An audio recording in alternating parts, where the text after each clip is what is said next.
ሰላም እንዴት አመሻችሁ ውድ ስለ አርሰናል ዩቲዩብ ቻናል ተከታታዮቻችን እንዲሁም አድማጮቻችን እንዴት ቆያችሁን? ዛሬ እሁድ ቀን ላይ እንገኛለን። ምሽት 4 ሰዓት እንደተለመደው ስለ አርሰናል የተለያዩ የዝውውርና እንዲሁም ሌሎች መረጃዎችን ይዘን የምንመጣበት ሰዓት ደርሷል። እንዴት በመጀመሪያ ግን እንዴት አሳለፋችሁት? እሁድ ቀን የእረፍት ቀን ነው ለአብዛኞቻችን እና እንዴት አሳለፋችሁት? ቀኑ እንዴት ነበር? እስኪ ኮሜንት ጋር አሳውቁኝ። ወደ መጀመሪያው መረጃ ስንሄድ ዴቪድ ራያ በሙሉ በፕሮፌሽናል ባልሆነው ናሽናል ሊግ ስለመጫወት አንድ የሰጠው አስተያየት አለና ከማሸነፍ የሚገኘውን ጉርሻ የባንክ እዳቸውን ለመክፈል የሚያስፈልጋቸውን የቡድን አጋሮች ይኖርሃል። በሳምንቱ አጋማሽ እንጫወታለን። ከዛም ጠዋት 12 ሰዓት ወደ ስራ ለመሄድ ይነሳሉ። እግር ኳስ ምን ማለት እንደሆነ እውነታውን ማወቅ ይረዳሃል ሲል አስተያየቱን ሰጥቷል። በተለይ ስትራግል ያደረገበትን እና በፕሮፌሽናል ባልሆነ ህይወት ላይ በገንዘብም በሜንታልም ደረጃ ስትራግል ያደረገበትን ህይወት እና የሌሎችንም የእግር ኳስ ተጫዋቾች ህይወት ምን ያክል መስዋዕትነት እንደሚከፍሉ እዚህ ደረጃ ለመድረስ የሰጠው አስተያየት ነው። እና ወደ ክለባችን የዝውውር መረጃ እንሂድ። አርሰናል በዚህ ክረምት የዝውውር መስኮት ከ4 እስከ 5 የሚደርሱ ጠንካራ ስምምነቶችን ለመፈጸም እየሰሩ ነው ወይም ትልልቅ ተጫዋቾችን ለማስፈረም እየሰሩ ነው ሲል ዳይሊ ሜል ዘግቧል። ክለባችን በተለይ በዚህ የዝውውር መስኮት እንደ ሞርጋን ሮጀርስ፣ ብራድሊ ባርኮላ አይነት ተጫዋቾች እንዲሁም በ8 ቁጥር ቦታ ላይ በቀኝ መስመር ተከላካይ ቦታ ላይ ምናልባት ቤን ዋይት የሚወጣ ከሆነ ተጫዋቾችን እየፈለገ ይገኛል እና በእነዚህ ቦታዎች ላይ ጥራት ያላቸውን ተጫዋቾች እየፈለገ እንዳለ ዴይሊ ሜል ዘግቧል። በሌላ መረጃ ደግሞ ቶም ካንተን ፉትቦል ለንደኑ ዘጋቢ ይዞት እንደወጣው መረጃ ከሆነ የማርቲን ኦዲጋርድ እና የአርሰናል ቆይታ ጉዳይ በብዙ ጥርጣሬዎች ተከቧል። ምንም እንኳን የአርሰናሉ ካፒቴን በውሉ ላይ 2 ዓመታት ብቻ ቢኖሩትም የቀሩትም ምንም አይነት ይፋዊ ውል የማደስ ውይይቶች አልተጀመሩም። ይህም ደግሞ በክለቡ እንደሱ ላሉ ተጫዋች ያልተለመደ ነው። ባየር ሙኒክ እና ፒኤስጂ ሁኔታውን እየተከታተሉ እንደሆነ ይታወቃል ብሎ መረጃውን ቶም ካንተን ዘግቦናል። እና ማርቲን ኦዲጋርድ በዚህ የዝውውር መስኮት ሊወጡ ከሚችሉ ተጫዋቾች መካከል ይጠቀሳል። ከነ ጋብሪኤል ማርቲኔሊ እንዲሁም ሊያንድሮ ትሮሳርድ እና ቤንጃሚን ዋይት ቀጥሎ ሊወጣ የሚችል ሌላኛው አማራጭ እንደሆነ ይታወቃል። እና በተለይም በስፋት እየወጣ ያለው መረጃ አርሰናል በዚህ የዝውውር መስኮት አንድ ትልቅ ተጫዋች እንደሚለቅ ነው። በተለይ ከፋይናንሻል ሁኔታዎችም አንፃር ከሚያመጣቸው ተጫዋቾች ጋር ለማመጣጠን አንድ ትልቅ ተጫዋች መልቀቅ እንዳለበት ነው። እና አፕግሬድ ማድረግ አለብኝ ብሎ ያሰበበትን ቦታ ምናልባት ሌፍት ዊንግ ጋም ሊሆን ይችላል ወይም 10 ቁጥር ቦታ ጋር ከነዚህ ተጫዋቾች በአርሰናል ባለፉት አመታት እንዲሁም አምና ላይ የፕሪሚየር ሊጉን ዋንጫ ለማንሳት ወሳኝ ከነበሩ ተጫዋቾች አንዱን ለመልቀቅ ግዴታ ውስጥ ይገባል። የተሻሉ ተጫዋቾችን ለማምጣት እና በዛ ዙሪያ ደግሞ ቶም ካንተን ስለ ጋብሪኤል ማርቲኔሊ ያወጣው መረጃ አለ። አርሰናል ማርቲኔሊ ክለቡ የሚለቅ ከሆነ የዝውውር ዋጋው አሁናዊ የአርሰናል ሽያጭ ክብረ ወሰን ይሰብራል ብለው ያምናሉ።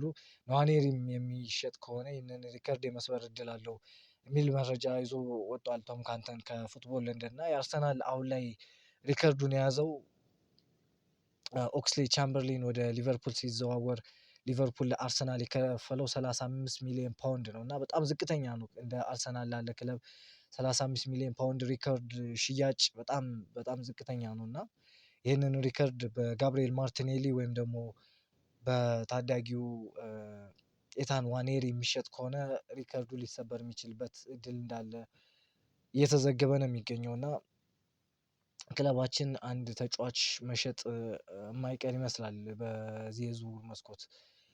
በሌላ ዜና ደግሞ ዴክላን ራይስ ከክሮሺያ ጨዋታ በኋላ የጀርባ ህመም ተስተውሎ ነበር። ልክ እንደ ዊሊያም ሳሊባ ዴክላን ራይስ በጀርባው ላይ የህመም መታየት ከጀመረበት ሰንበት ብሏል። ከሳሊባ ከዓለም ዋንጫው በኋላ ችግሩን በዘላቂነት ለመፍታት ቀዶ ጥገና ሊያደርግ እንደሚችል መነገሩ ይታወሳል ይላል።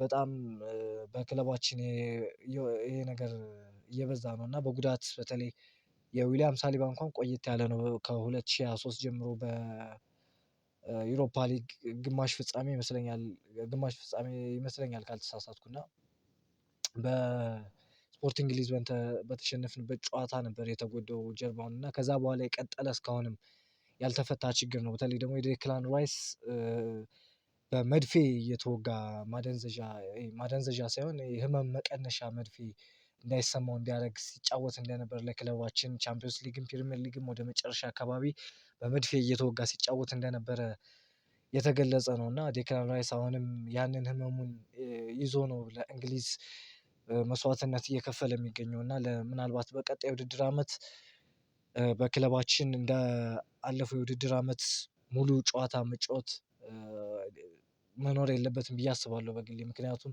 በዚህ የሚቀጥል ከሆነ እረፍት ሳያገኝ ቀጥታ ወደ ቀጣይ ውድድር ዓመት የሚገባ ከሆነ ምናልባትም በጉዳት ተጫዋቹን ለረጅም ጊዜያት የምናጣበት ጊዜ ሊኖር ስለሚችል በተለይ አሁን በክለባችን እየተፈለጉት ያሉት እንደ አዩብ በዋዲ አይነት ተጫዋቾች የዴክላን ራይስን በዛ ቦታ ለማሳረፍ ወሳኝ ይሆናሉ ተብሎ ይታሰባል እና በስምንት ቁጥር ቦታ ላይ እንዲሁም በዲፌንሲቭ ሚድፊልደር በስኪመር ቦታ ላይ ተጫዋች እየፈለገ ያለው አርሰናል ለዴክላን ራይስ እረፍት ለመስጠት እንደሆነም ይታሰባል እና በተለይ ደግሞ በዊሊያም ሳሊባ ቦታ ምናልባት ቀጣይ ውድድር ዓመት ላይ በብዛት ክርስቲያን መስኩዌራ ልናየው የምንችልበት እድል ሊኖር ይችላል። በተለይ ተጎድቶ ከቀዶ ጥገና የሚመለስ ከሆነ በብዛት አርቴታ ወሳኝ ጨዋታዎች ጋር ካልሆነ በስተቀር በብዛት ላያጫውተው የሚችልበት እድል አለ። እንደዛ ከሆነ ግን በብዛት የሚያጫውተው ከሆነ ምናልባት ያ ህመም ሊያገረሽበት የሚችልበት እድል አለ። ስለዚህ በቀጣይ ውድድር ዓመት የእነዚህን ሁለት ተጫዋቾች ጌማቸውን ማኔጅ ማድረግ ግዴታ አለብን እና የምናየው ይሆናል በቀጣይ የሚሆነውን ነገር። አርሰናል ዲሚትሪ ማናኮስ ይዞት የወጣው መረጃ አለ። አርሰናል ክለብ ብሩጅ ባለፉት ቀናት በክሪስቶስ ዞሊስ ጉዳይ እየተደራደሩ ነበር የሚል መረጃ ይዞ ወጧል። በክሪስቶስ ዞሊስ በተለይ ትላንትም እንደገለጽንላችሁ በዴቪድ ኦርንስቴን የሳምንቱ መጀመሪያ አካባቢ አዲሱ ይዞት ከወጣው መረጃ በኋላ ነገሮች ተቀዛቅዘዋል። ነገር ግን ውስጥ ለውስጥ አርሰናል ሂደቱን እያፋጠነ እንደሆነ አንዳንድ መረጃዎች እየወጡ ነው እና ምናልባት በቅርቡ የክለባችን ተጫዋች የሚሆንበት እድል አለ። ትላንትም እንዳልናችሁ እና አዳዲስ መረጃዎችን ስለ አርሰናል ዩቲዩብ ቻናል የምናደርሳችሁ ስለሆነ አዲስ ከሆናችሁ ሰብስክራይብ፣ ያላችሁን ሀሳብ ኮሜንት፣ እንዲሁም ቪዲዮን ላይክ ማድረግ እንዳትረሱ። ከተመቻችሁ ላይክ አድርጉት፣ ካልተመቻችሁም ላይክ አድርጉትና ያልተመቻችሁን ነገር ኮሜንት ጋር አስቀምጡልኝ። ወደ ቀጣይ መረጃ ስንሄድ የጆርጂያው ዘጋቢ ፐኔንካ ጆርጂያ የተሰኘ ጋዜጣ ነው የዘገበው እና አንድሪያ ባርሻቪሊ የ17 ዓመት ታዳጊ በ4.5 ሚሊዮን ፓውንድ የዝውውር ሂሳብ ወደ አርሰናል ይቀላቀላል የሚል መረጃ ይዞ ወጧል። ተጫዋቹ 18 ዓመት ሲሞላው መጋቢት 21 ወይም ማርች 30 ቀን 2027 በይፋ ክለቡን እንደሚቀላቀል ተዘግቧል ሲል የፐኔንካ ጆርጂያ ዘግቧል። ነገር ግን ምን ያክል ታማኝ ነው የሚለውን እርግጠኛ አይደለንም። ምክንያቱም ክለባችን ከጆርጂያ ሊግ ተጫዋቾችን ሲያስፈርም በብዛት አንመለከትም እና ምን ያክል ታማኝ ነው በጆርጂያ ሊግ ውስጥ ያለው ታማኝነትን ስለማናውቅ በሾርት ዘግበንላችሁ ነበር። ነገር ግን ከታማኝ ምንጮች እስካሁን የወጡ መረጃዎች የሉም እና በሚቀጥሉት ጊዜያት የሚወጡ አዳዲስ መረጃዎችን እየተከታተልን የምናደርሳችሁ ይሆናል። እንደዚህ ምሽት 4 ሰዓት ላይ ሰፋ ያለ መረጃ ይኖረናል። የወጡ መረጃዎችን ደግሞ ወዲያውኑ በሾርት የምናደርሳችሁ ስለሆነ ሰብስክራይብ ማድረግ እንዳትረሱ እና ወደ ቀጣይ መረጃ ስንሄድ ሳሚ ሞክቤል ሰፋ ያለ መረጃ ስለ ክለባችን አሁን አመሻሽ ላይ አውጥቷል።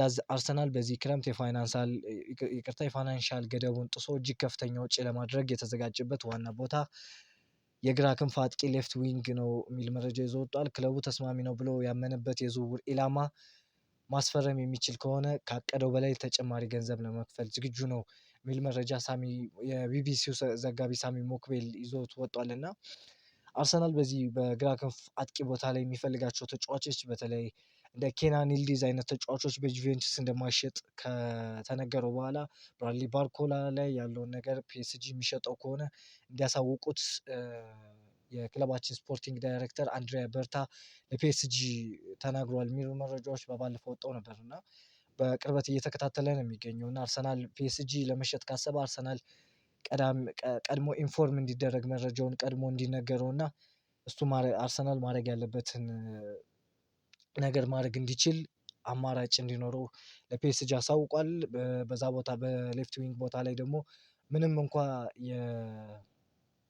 ግራ ክንፍ አጥቂ ዋነኛ አውትን አውት የግራ ክንፍ አጥቂ ባይሆንም ነገር ግን ሞርጋን ሮጀርስን እንደ ዋና ኢላማ አድርገው ይዘውታል የሚሉ መረጃዎች ወጥተዋል እና ታማኝ ከምንላቸው መረጃዎች የወጡት እና ስለ ሳሚ ሞክቤል ሌሎች መረጃዎችን ይዞ ወጥቷል እና አርሰናል ሞርጋን ሮጀርስ እና ብራድሊ ባርኮላን በተመሳሳይ ዝውውር መስኮት እንደሚያስፈርም አስባለሁ። በጭራሽ አይሆንም አይባልም፣ ግን ሁለቱም ማድረግ ከባድ ይሆናል። ምክንያቱም አርሰናል ለማጠናከር የሚፈልጋቸው ሌሎች ቦታዎች አሉ። የመስመር ተከላካይ እና የመሀል አማካኝ ተጫዋች ያስፈልጋቸዋል። ባርኮላ በዚህ ክረምት ከፒኤስጂ ሊወጣ እንደሚችል መረጃዎች ተሰጧቸዋል።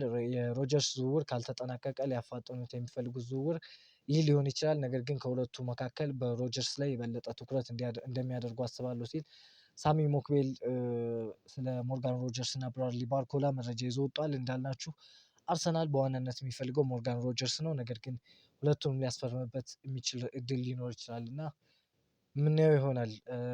ሳሚ ሞክቤል ሌላ መረጃ ይዞ ወጥቷል። ከጀርሚ ሞንጋ ጋር ይያያዛል እና ጀርሚ ሞንጋ ጋር በሰፊ ስምምነት ላይ ተደርሷል ከተጫዋቹ ጋር ማለት ነው። ተጫዋቹ አርሰናልን መቀላቀል ይፈልጋል። ቀድሞ የታወቀ ነገር ነው እና ዛሬ ላይም ሳሚ ሞክቤል ዘግቦታል እና አሁን የቀረው ከሌስተር ሲቲ ጋር ያለውን ስምምነት ማጠናቀቅ ብቻ ነው። የሞንጋ የቅድመ ውድድር ዝግጅት ፕሪሲዝን ከመጀመሩ በፊት የአርሰናል ተጫዋች እንደሚሆን አረጋግጣላችኋለሁ ሲል ተናግሯል እና ጀርሚ ሞንጋ በክለባችን ይፈልጋል። እሱም ክለባችን ስለሚፈልግ በቅርቡ የእኛ ተጫዋች መሆኑ የተረጋገጠ ነው እና ምንም ከስምምነት ላይ ባይደርሱም ነገር ግን በቅርቡ የክለባችን ተጫዋች እንደሚሆን አብዛኛውን ፐርሰንት የተረጋገጠ ነው እና በዚህ ጉዳይ ማውራትም አያስፈልግም። ነገር ግን የዘገበው መረጃ ስለሆነ እንድታውቁት ያክል ነው እና ሳሚ ሞክቤል ሌላም መረጃ ይዞ ወጥቷል። ማርቲን ኦዲጋርድ በክረምቱ አርሰናልን ሊለቅ የሚችልበት እድል አለ ሲል ዘግቧል። ቅድም እንደነገርናችሁ አማራጭ ነው፣ ሊወጣ የሚችልበት ሰፋ ያለ እድል አለ ማርቲን ኦዲጋርድ ከክለባችን እና ሳሚ ሞክቤል ሌላም መረጃ ይዞልን ወጥቷል እና አርሰናል ቢያንስ አንድ ትልቅ ተጫዋች እንደሚለቅ እጠብቃለሁ። ባለፈው የውድድር ዓመት የነበረውን የዝውውር ወጪ ከግምት ውስጥ በማስገባት በሚወጡ ተጫዋቾች ላይ ትኩረት ተደርጓል። ሰዎች መሸጥ አያስፈልግም ይላሉ። አዎ ምናልባት መሸጥ አያስፈልግም፣ ግን ይህ ማድረግ ብልህነት ነው። ገንዘብ የሚያስገኝላቸውን በትክክለኛው ጊዜ ለመሸጥ እና ቢያንስ ለተጫዋቾቻቸው የሚቀርብላቸውን ጥያቄ በማዳመጥ ረገድ የበለጠ ንቁ መሆን እንዳለባቸው አርሰናል ውስጥ በእርግጠኝነት ግንዛቤ አለ ሲል ሳሚ ሞክቤል መረጃ ይዞ ወጥቷል እና እንዳልናችሁ አንድ ተጫዋች መውጣቱ የማይቀር ነው ወሳኝ ከምንላቸው እና ያው እየተከታተልን መረጃውን የምናደርሳችሁ ይሆናል። በሌላው ደግሞ ኢታን ንዋኔሪ በሚቀጥለው የውድድር ዘመን በአርሰናል ውስጥ ይቆያል ብለህ ታስባለህ ወይ ተብሎ ለተጠየቀው ጥያቄ ሳሚ ሞክቤል ሲመልስ ይቆያል ብዬ አላስብም። አርሰናል በሚቀርቡለት ጥያቄዎች ለማዳመጥ ፍላጎት አለው። እሱም ቢሆን በሚቀጥለው የውድድር ዘመን መደበኛ የጨዋታ ጊዜ የሚያገኝበትን ክለብ የሚፈልግ ይመስለኛል። በአሁኑ ሰዓት ደግሞ አርሰናል የውሰት የት ቦታ ላይ እንደሚስማማ እርግጠኛ የመሆን ከባድ ነው የሚል መረጃ ይዞ ወጥቷል እና በውሰትም ሊልከው አልፈለገም። ኤታን ዋኔሪን አርሰናል ምናልባት በዚህ የዝውውር መስኮት ክለቡን ለማጠናከር ሊሸጡና ገቢያቸው እንደ አማራጭ ሊታይ የሚችልባቸው ተጫዋቾች መካከል አንዱ ኤታን ዋኔሪ ነው እና ማይክ ማግራዝ ከቴሌግራፍ እንደዘገበው ከሆነ ዲክላን ራይስ ለ6 ወራት በድብቅ የጡንቻ መወጠር የነርቭ ህመም ሲሰቃይ ቆይቷል። የእንግሊዝ ምክትል አምበል በዓለም ዋንጫ መክፈቻ ጨዋታ ላይ ምቾት ሳይሰማው ተቀይሮ ወጥቶ የነበረ ቢሆንም በማክሰኞ ከጋና ጋር ለመጫወት ዝግጁ መሆኑን በጥብቅ ተናግሯል ሲል የቴሌግራፉ ዘጋቢ ማይክ ማግራዝ ዘግቧል እና እንዳልኳቸው ነው ዴክላን ራይስ በተለይ በጉዳት ሲጫወት ነው የቆየው። አሁንም በጉዳት እየተጫወተ ነው። በቀጣይ ውድድር ዓመት ለክለባችን በጣም ፈታኝ ሊሆንበት የሚችልበት አለ። ምክንያቱም በጉዳት የሚቀጥል ከሆነ በቀጣይ ውድድር ዓመት በሰፊው ከክለባችን በጉዳት ሊርቅ የሚችልበት እድሎች አሉ። ጌሞቹን ደቂቃዎቹን ማኔጅ ማድረግ ካልቻለ እና ይሄ ለአርቴታ ትልቅ የቤት ስራ የሚሆን ይመስለኛል እና ለዛም ይመስላል እንደ አዩብ ቡዋዲ የመሰሉ ተጫዋቾችን ለማስፈረም ጠንከር ያለ ፍላጎት ያለው። በሌላ ዜና ቢቢሲ ስፖርት እንደዘገበው ከሆነ አሁን ላይ ሞርጋን ሮጀርስ አርሰናል የሚገባበትን እድል እና አርሰናል ዝውውሩ የሚጨርስበት እድል ካገኘ በዝውውሩ በደስታ ሊዘል የሚችልበት እድል አለ ነው ያለው እና በደስታ ይዘላል ሞርጋን ሮጀርስ ምክንያቱም አርሰናል መግባት በጣም ይፈልጋል የሚል መረጃ ይዞ ወጥቷል። ለዛሬ የነበሩን የዝውውር ዜናዎች እኒህን ይመስላሉ። ነገ በሰፊው ስለሌሎች ዝውውሮች ይዘንላችሁ የምንመጣ ይሆናል። ስለተከታተላችሁ እናመሰግናለን። ላይክ ሼር እንዲሁም ሰብስክራይብ ማድረግ እንዳትረሱ። ይመቻችሁ። እወዳችኋለሁ። ደህና ደሩ። ቻው